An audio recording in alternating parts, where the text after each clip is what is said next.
Dadasi-yu! Dadasi! Ha onasi, nima bo'ldi? Suyunchi bering, suyunchi. Suyunchi sendan aylansin, beraman o'sha suyunchini. Yangilikni ayt, yangilikni. 4 ta egizakli bo'ldingiz. Hazillashmayapsanmi? 4 ta deysanmi? 4 ta egizakli bo'ldimmi? Ko'zlarimga ishonmayman, odamlar. Suyunchi beringlar, men 4 ta egizakli bo'ldim. Yetkazganiga shukr.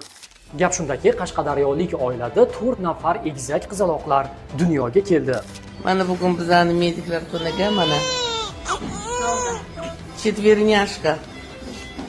Mana Ma'lum qilinishicha, egizaklarning ota-onasi Kitob tumanilik Jasur Maqayev va Dilfuza Bahriddinova. Egizaklar Respublika ixtisoslashtirilgan ona va bola salomatligi ilmiy-amaliy tibbiyot markazining Qashqadaryo filialida muddatidan oldin kesarcha kesish amaliyoti orqali dunyoga keldi. 8-noyabr kuni soat 13:15 larda kesarcha kesish yo'li bilan muddatdan oldin 4 nafar egiz qizaloq dunyoga kelgan.